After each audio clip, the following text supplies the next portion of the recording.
देखिए अपन चैप्टर जो 5th अपन ने स्टार्ट किया था, उस चैप्टर 5th के अंदर अपन इंट्रोडक्शन वाला पार्ट पढ़ रहे थे, यानी उसकी प्रस्तावना या जो कह सकते हैं उसमें भूमिका को अपन पढ़ रहे थे।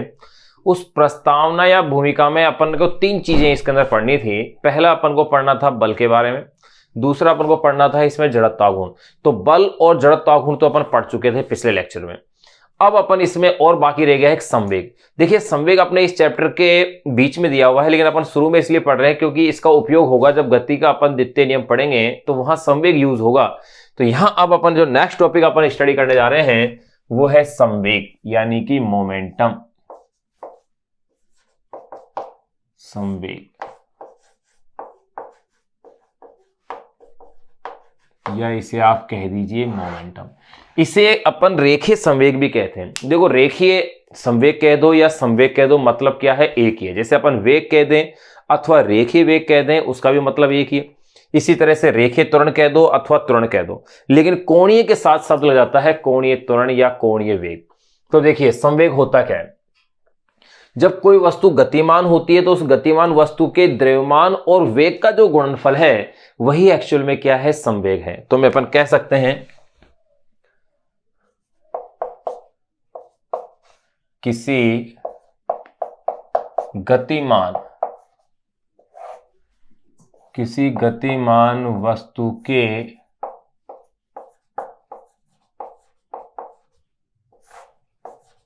द्रव्यमान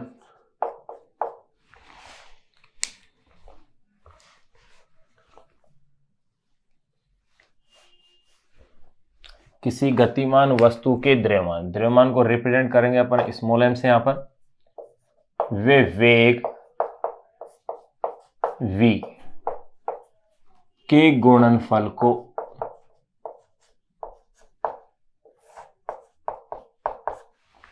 किसी गतिमान वस्तु के द्रव्यमान m वे वेग v के गुणनफल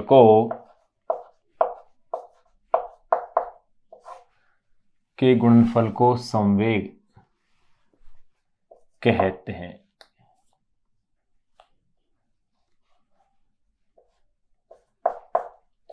संवेग P कहते हैं। देखो ये अपन ने इसकी सिंपल एक डेफिनेशन दे दी है कि गतिमान वस्तु के द्रव्यमान और वेग का जो गुणनफल होता है वो क्या कहलाता है, संवेग कहलाता है। और संवेग क्या है, एक सदिश राशि है। उस संवेग की जो दिशा है वो वेग की दिशा होती है, क्योंकि वेग तो द्रव्यमान तो क्या है, इसमें अदिश राशि है। यानी संवेग P इज इक्वल टू हुआ m इंटू वी, यानी द्रव्यमान और वेग का गुणनफल संवेग है और एक सदिश राशि है जिसकी दिशा वेग की दिशा होती है। तो देखिए अपन क्या कह सकते हैं, किसी गतिमान वस्तु के द्रव्यमान व वेग के गुणनफल को संवेग कहते हैं। अतः संवेग P इज इक्वल टू, देखो संवेग को मैं स्मॉल p से रिप्रेजेंट कर रहा हूं क्योंकि अपन आगे कैपिटल P से जो रिप्रेजेंट करेंगे वहां रिप्रेजेंट करेंगे अपन पावर को, शक्ति को। तो देखिए अतः संवेग P is equal to mv, द्रव्यमान और वेग का गुणनफल। अब देखो इससे अगर अपन इसके मात्रक की बात करें तो देखो m के इसमें मात्रक क्या बनेगा, द्रव्यमान का तो मात्रक क्या होता है, किलोग्राम, वेग का होता है मीटर पर सेकेंड। तो संवेग का मात्रक हो गया है किलोग्राम मीटर पर सेकेंड। इसी में अपन लिख देते हैं यह एक सदिश राशि है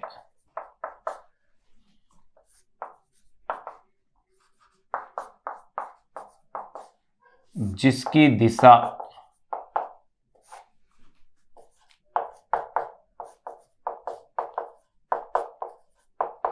वेग की दिशा में होती है। यह एक सदिश राशि है जिसकी दिशा वेग की दिशा में होती है।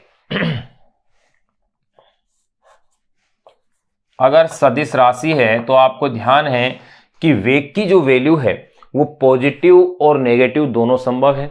उसी प्रकार से संवेग का भी मान धनात्मक और ऋणात्मक दोनों क्या है, संभव है। तो मैं कह सकता हूं इसका मान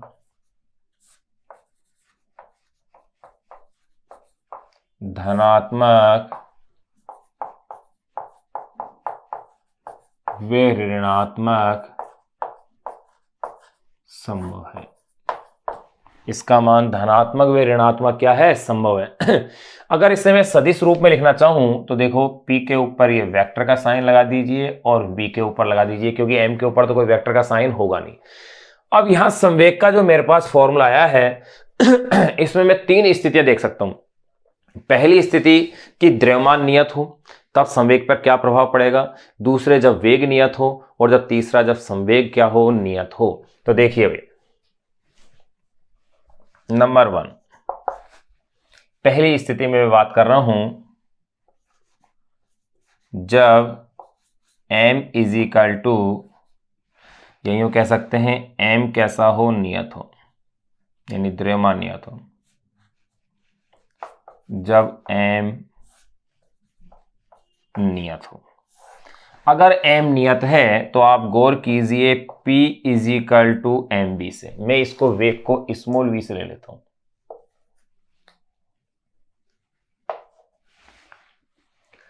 तो P is equal to M V से देखिए, अगर m नियत है इसका मतलब P इज प्रोपोर्शनल क्या हो गया, v हो गया। तो अपन यो कह सकते हैं अतः वस्तु के अगर द्रव्यमान समान है, दो अलग अलग वस्तु हैं, उनके अगर द्रव्यमान समान है तो जिस वस्तु का वेग अधिक होगा उसका संवेग भी क्या होगा, अधिक होगा। तो कहा जा सकता है अतः समान द्रव्यमान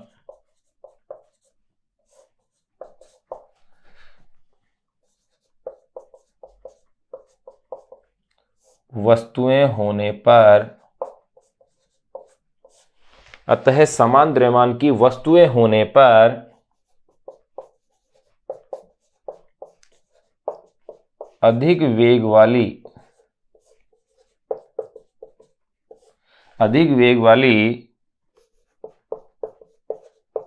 वस्तु का संवेग, अतः समान द्रव्यमान की वस्तुएं होने पर अधिक वेग वाली वस्तु का संवेग अधिक वे कम वेग वाली वस्तु का संवेग कम होता है। इससे आप न्यूमेरिकल भी कर सकते हो। P इज प्रोपोर्शनल V को आप ऐसा लिख सकते हो न्यूमेरिकल के फॉर्मेट में, P2 अपॉन में P1 is equal to V2 upon में V1। ये लीजिए, ये पहला केस अपन ने क्लियर कर लिया है कि संवेग है क्या, ये अपन ने जान लिया। फिर उसमें भी नंबर 1 जान लिया कि अगर m नियत हो यानी द्रव्यमान समान हो तो संवेग किस प्रकार से प्रभावित होगा। यहां अपन ने देख लिया कि समान द्रव्यमान की वस्तुएं होने पर, अगर एक समान द्रव्यमान की दो वस्तुएं गति कर रही हो तो अधिक वेग वाली वस्तु का संवेग अधिक और कम वेग वाली वस्तु का संवेग क्या होगा, कम होगा। अब सेकंड केस में अपन देख लेंगे, वेग की बात कर लेंगे।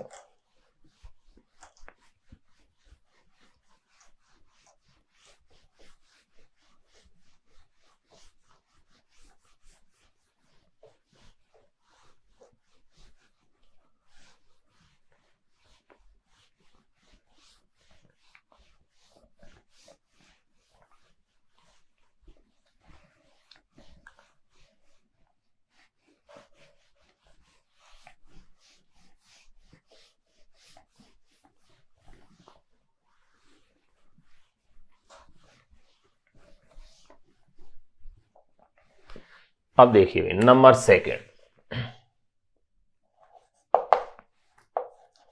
जब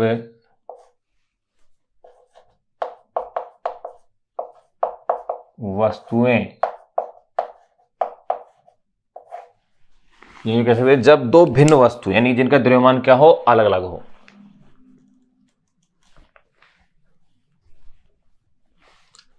जब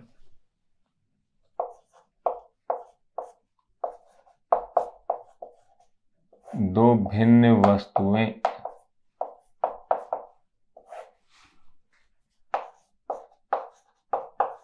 समान चाल से या समान वेग कह दिया, समान वेग से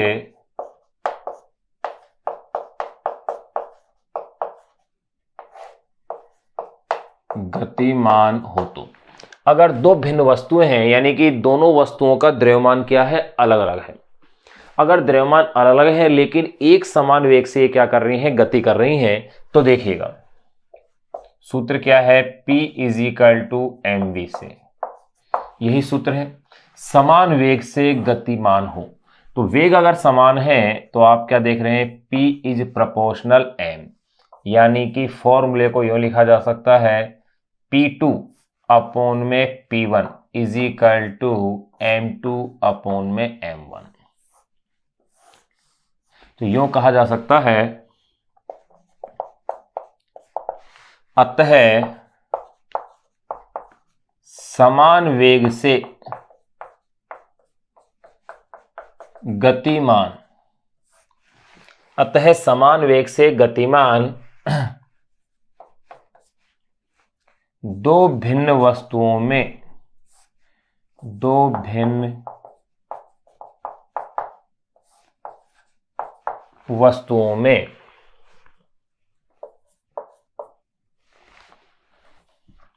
और यहां आप साफ देख रहे हैं कि जो संवेग है किसके समानुपाती आ रहा है, द्रव्यमान के। यानी कि जिस वस्तु का द्रव्यमान अधिक होगा उसका संवेग भी अधिक होगा, और जिस वस्तु का द्रव्यमान कम होगा उसका संवेग भी क्या होगा, कम होगा। तो मैंने क्या लिखा है, अतः समान वेग से गतिमान दो भिन्न वस्तुओं में भारी वस्तु का संवेग, भारी वस्तु का संवेग अधिक, वे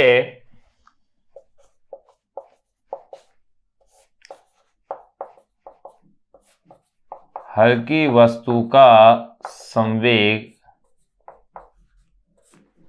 कम होगा। भारी वस्तु का संवेग अधिक, वे हल्की वस्तु का संवेग कम होगा। देखो, यही कारण है कि, यही कारण है कि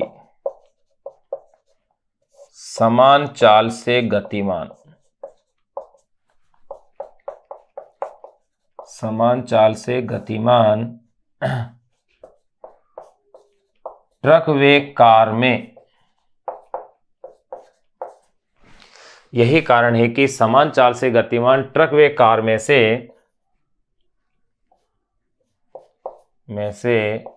कार का संवेग, कार का संवेग ट्रक के संवेग की तुलना में, कार का संवेग ट्रक के संवेग की तुलना में कम होता है। क्यों कम होता है, देखो अपन लिख सकते हैं क्यों, क्योंकि mt, t का मतलब ट्रक के लिए द्रव्यमान अधिक होता है, mc, c से यहां हो गया कार, क्योंकि ट्रक का द्रव्यमान कार के द्रव्यमान से क्या होता है, अधिक होता है। यही कह सकते हैं कार का द्रव्यमान ट्रक के द्रव्यमान से क्या होता है, कम होता है। तो देखो अपन ने लिख लिया सेकंड केस भी, अतः समान वेग से गतिमान दो भिन्न वस्तुओं में भारी वस्तु का संवेग अधिक, वे हल्की वस्तु का संवेग क्या होता है, कम होता है। यही कारण है कि समान चाल से गतिमान ट्रक व कार में से कार का संवेग ट्रक के संवेग की तुलना में क्या होता है, कम होता है। क्यों, क्योंकि ये कारण अपन लेते हैं, mt इज ग्रेटर देन क्या है, mc है। अब अपन ने दो केस अपन ने जान लिए हैं। पहले केस में अपन ने जाना है कि जब दोनों के द्रव्यमान समान थे, दूसरे केस में जाना है कि जब दोनों के वेग क्या है, समान है। अब अपन नंबर थर्ड केस में देखेंगे, अगर दो भिन्न भिन्न वस्तु हैं, दो भिन्न वस्तु हैं और दोनों भिन्न वस्तुओं का संवेग ही समान है, तो उसके लिए अपने पास क्या रिलेशन बनता है, उसको अब अपन देखते हैं।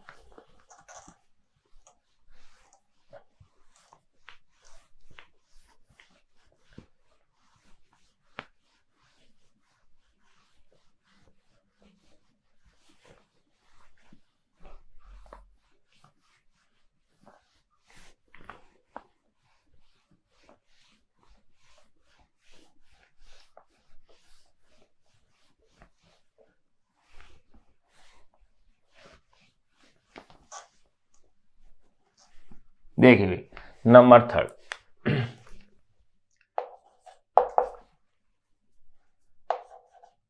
थर्ड केस अपन लिख रहे हैं, जब संवेग समान हो, जब दो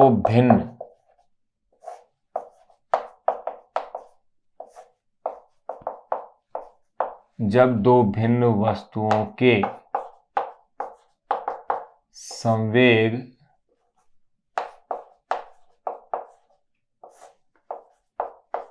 समान हो, जब दो भिन्न वस्तुओं के संवेग समान हो, तो देखिए ऐसे स्थिति में क्या आएगा, P is equal to M V is equal to नियत है, संवेग समान है।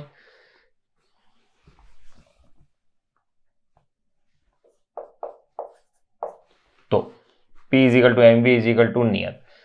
अब देखिए यहां अगर अपन देखते हैं तो देखो V इज प्रोपोर्शनल 1 में m बन जाएगा। यानी आप इसे इस तरह से लिख सकते हैं, देखो अगर मैं इसे लिखना चाहूं तो देखो V is equal to P upon में m आ गया, और यहां आपको पता है P कांस्टेंट है, तो V इज प्रोपोर्शनल क्या हो गया, 1 में m हो गया।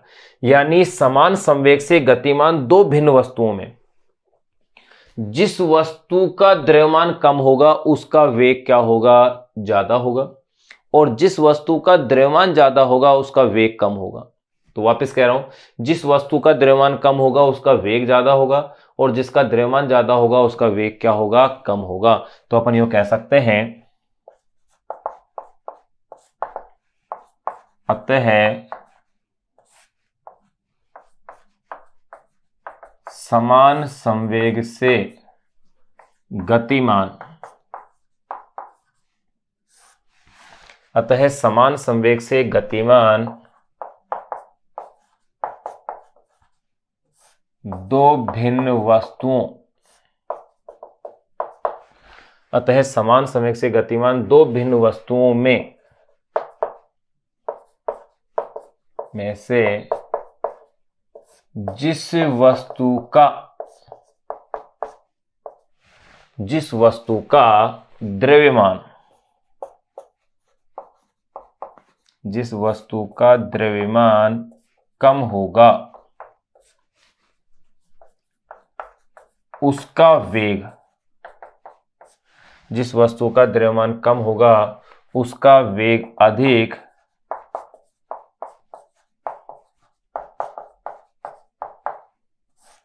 वे जिसका द्रव्यमान, जिस वस्तु का द्रव्यमान कम होगा उसका वेग अधिक वे जिसका द्रव्यमान अधिक होगा उसका वेग कम होगा। ये लो, यानी कि हल्की वस्तु जो है उसे हल्की वस्तु का वेग तो क्या रहेगा, ज्यादा, और भारी वस्तु का वेग क्या रहेगा, इसके अंतर्गत कम रहेगा। तो देखिए ये अपन ने इसके अंदर देख लिया है कि संवेग की तीनों स्थितियां अपन ने देख ली है, मात्रक अपन ने इसका जान लिया है। यहां अपने बेसिक जो चीज थी इस चैप्टर की, चैप्टर नंबर 5 की अपन ने कंप्लीट कर ली है। अब अपन अपने कंटेंट्स पर आते हैं जो कि अपनी बुक में दिए हुए हैं कंटेंट्स, उनको अपन अब फॉलो करते हैं सीक्वेंस वाइज। ये अपने पास चैप्टर की रूपरेखा के रूप में कुछ पॉइंट्स थे जिनको कि अपन ने डिस्कस कर लिए थे।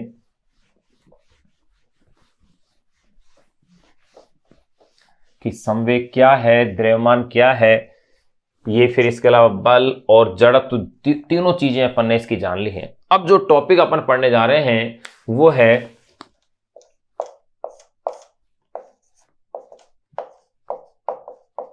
अरस्तु, जिसे अपन एरिस्टोटल भी बोलते हैं, अरस्तु की भ्रामकता।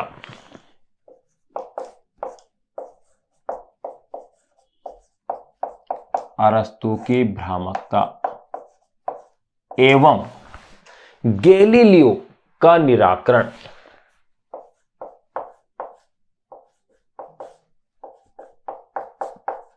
एवं गैलीलियो का निराकरण, यानी कहने का तात्पर्य यह है कि अरस्तु को क्या भ्रम हुआ और उस भ्रम को गैलीलियो ने किस प्रकार उसको सुधार किया या उसका निराकरण किया, यानी मैं ये कह सकता हूं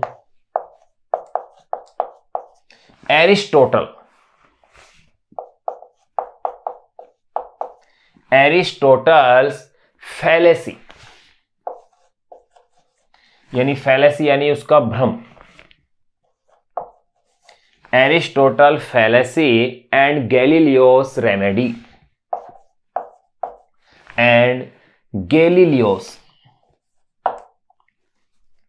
क्यों कह सकते हैं, देखो एरिस्टोटल्स फैलेसी एंड गैलीलियोस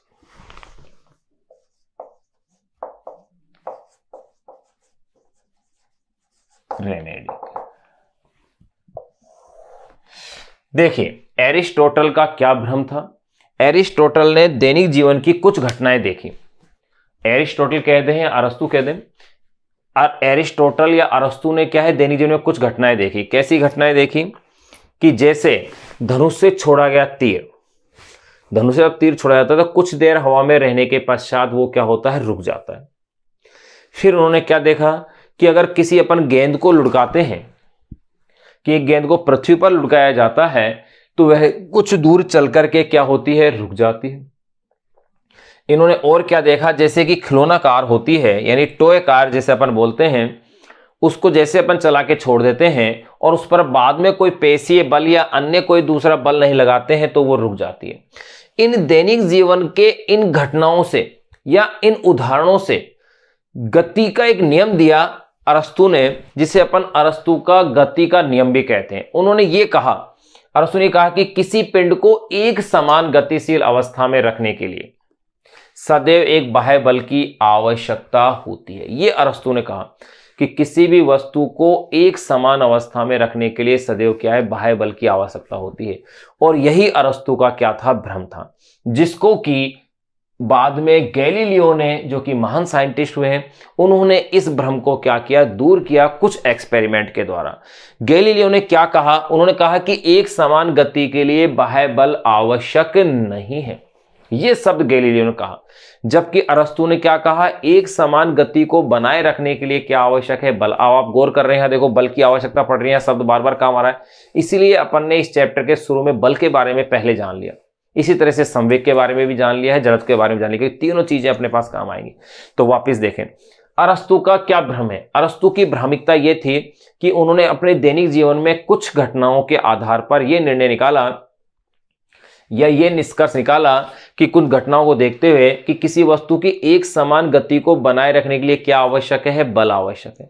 जबकि एक्चुअल में गैलीलियो ने प्रयोगों द्वारा बाद में यह प्रमाणित किया कि एक समान गति को बनाए रखने के लिए बल की आवश्यकता नहीं है। अब कैसे, क्या एक्सपेरिमेंट किया, वो अपन अब जानेंगे इसी टॉपिक के अंतर्गत। तो पहले अपन ये लिख लें, तो देखो अरस्तु की भ्रामकता एवं गैलीलियो का निराकरण, यानी Aristotle's fallacy and Galileo's remedy. तो देखो अपन कैसे लिख सकते हैं, दैनिक अनुभव,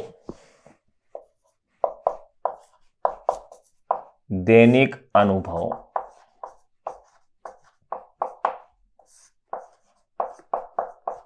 जैसे कौन कौन से दैनिक अनुभव हैं जिनके आधार पर अपन ये बात कर रहे हैं। जैसे जब एक गेंद को पृथ्वी पर, जब एक गेंद को पृथ्वी पर लुढ़काया जाता है तो वह कुछ दूरी चलकर रुक जाती है। जब एक गेंद को पृथ्वी पर लुढ़काया जाता है तो वह कुछ दूरी चलकर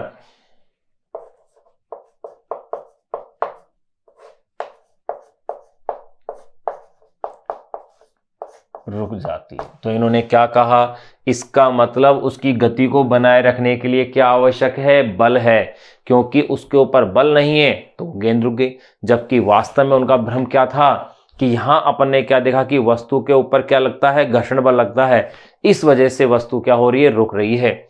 फिर देखो दूसरी जो घटना थी दैनिक अनुभव, जैसे जब एक गेंद को पृथ्वी पर लुढ़काया जाता है तो वह कुछ दूरी चलकर क्या होती है, रुक जाती है। दूसरा, कमान से छोड़ा गया तीर कुछ समय तक हवा में उड़कर अंत में पृथ्वी पर गिर जाता है। सेकंड में लिख रहा हूं, कमान से छोड़ा गया तीर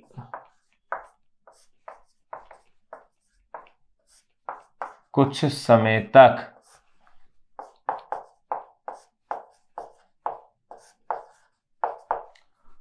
हवा में रहकर, कमान से छोड़ा गया तीर कुछ समय तक हवा में रहकर अंत में पृथ्वी पर गिर जाता है।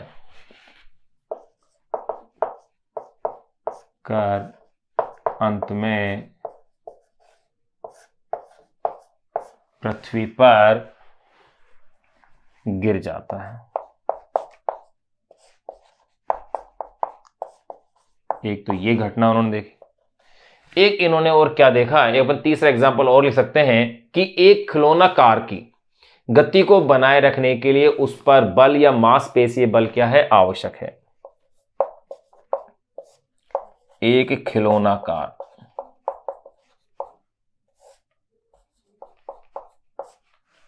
यानी कि टॉय कार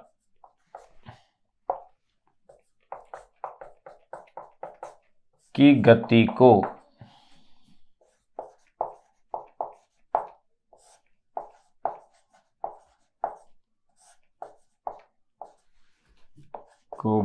बनाए रखने के लिए, एक खिलौना कार की गति को बनाए रखने के लिए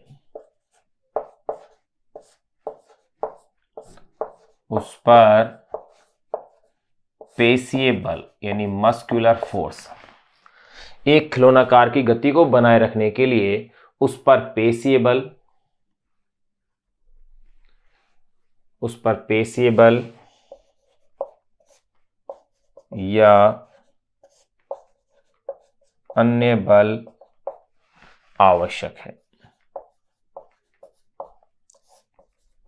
तो देखिए भी, अरस्तु ने दैनिक अनुभव कौन कौन से हैं, जैसे जब एक गेंद को पृथ्वी पर लुढ़काया जाता है, कमान से तीर छोड़ा जाता है और एक खिलौना कार, ये जो दैनिक अनुभव थे, इनके आधार पर इन्होंने क्या देखा, इसके अनुभव के आधार पर उन्होंने अपने एक नियम दिया। क्या नियम दिया कि किसी भी पिंड को एक समान गतिशील अवस्था में रखने के लिए सदैव एक बाह्य बल की क्या होती है, आवश्यकता होती है। तो अपन कह सकते हैं दैनिक अनुभव, जैसे ये अपन ने तीनों लिख दिए हैं, इसके बाद अपन लिख सकते हैं अरस्तु ने इन प्रेक्षणों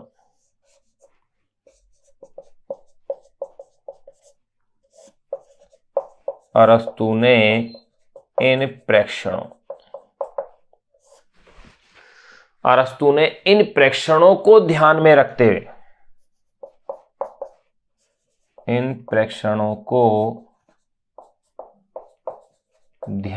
रखते हुए, ध्यान दीजिएगा, अरस्तु ने इन प्रेक्षणों को ध्यान में रखते हुए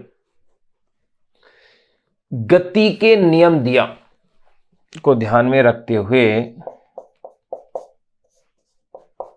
गति का नियम दिया, जिसके अनुसार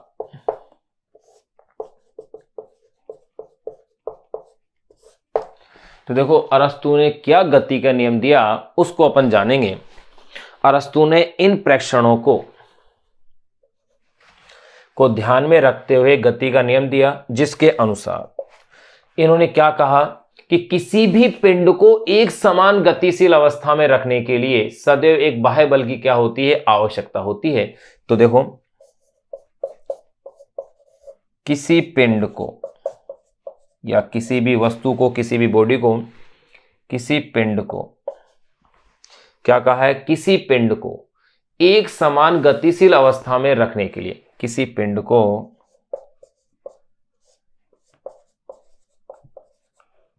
एक समान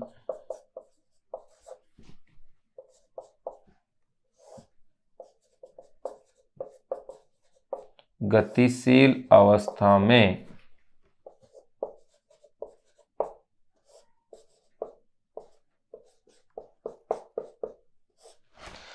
किसी पिंड को एक समान गतिशील अवस्था में रखने के लिए, क्या कहा मैंने, किसी पिंड को एक समान गतिशील अवस्था में रखने के लिए सदैव एक बाह्य बल की आवश्यकता होती है। रखने के लिए सदैव एक बाह्य बल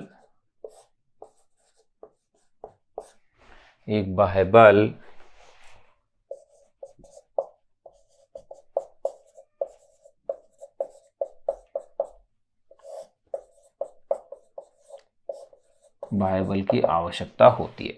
ये अरस्तु ने कहा कि किसी पिंड को एक समान गतिशील अवस्था में, ये जो तीन जो अपन ने एग्जाम्पल लिखे हैं दैनिक जीवन की, दैनिक अनुभवों, जैसे कार वाला एग्जाम्पल लिया खिलौना कार का, कि क्या कहा, को बनाए रखने के लिए उस पर पेशीय बल या अन्य बल आवश्यक है। तो कह सकते हैं उनकी अनुपस्थिति में खिलौना कार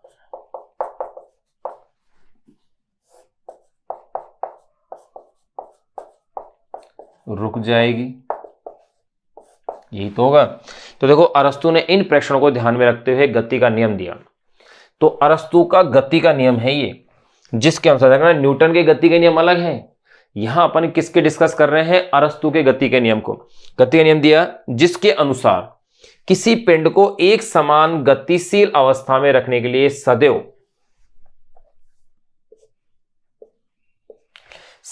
एक बाह्य बल की क्या होती है, आवश्यकता होती है। और इसे ही कहा गया अरस्तु की भ्रामकता, इसे ही क्या कहा गया, अरस्तु की भ्रामकता। तो अपन ये कह सकते हैं होती है यही अरस्तु की भ्रामकता है, यानी उसका क्या है, भ्रम है। यही क्या है, अरस्तु की भ्रामकता है। तो ये अपन ने देख लिया है। अब देखिएगा, जबकि गैलीलियो ने क्या सुझाव दिया कि अवस्था में बनाए रखने के लिए बाह्य बल की आवश्यकता नहीं है, यानी कि इसका निराकरण किसने किया, गैलीलियो ने किया। जबकि अरस्तु ने तो क्या दिया, भ्रम दिया, कि अरस्तु ने यह बताया कि किसी पिंड को एक समान गतिशील अवस्था में रखने के लिए बाह्य बल क्या है, जरूरी है। जबकि गैलीलियो ने क्या बताया कि बाह्य बल की आवश्यकता नहीं है, जबकि इन्होंने क्या कही है, उसकी आवश्यकता है। जबकि इनको इसका मतलब इन्होंने ये बात ध्यान नहीं दी कि जब वस्तु गति करती है तो माध्यम के जो घर्षण बल है या गति के जो विरोधी बल हैं, भाई जो बल हैं, उन बलों की वजह से उसके लिए अतिरिक्त बल की आवश्यकता पड़ती है ताकि उसको संतुलित किया जा सके, यानी शून्य। और आपको पता होना चाहिए कि जब बल शून्य होता है तो ऐसी स्थिति में अगर वस्तु गति कर रही है तो वो नियत, यानी उसमें त्वरण का मान क्या होता है, शून्य होता है, यानी वस्तु पर बल लगता है तो ही उसमें त्वरण होता है। ये चीजें अपन आगे इसी चैप्टर में और नेक्स्ट पॉइंट में डिस्कस अपन करेंगे। तो पहले इस पॉइंट को पूरा कर लें कि मैंने क्या लिख दिया, यही अरस्तु की भ्रामकता है। और इस भ्रामकता को गैलीलियो ने क्या कहा वो अपन अब लिख लेते हैं, और इसको किस तरह से दूर किया वो एक्सपेरिमेंट भी अपन समझेंगे।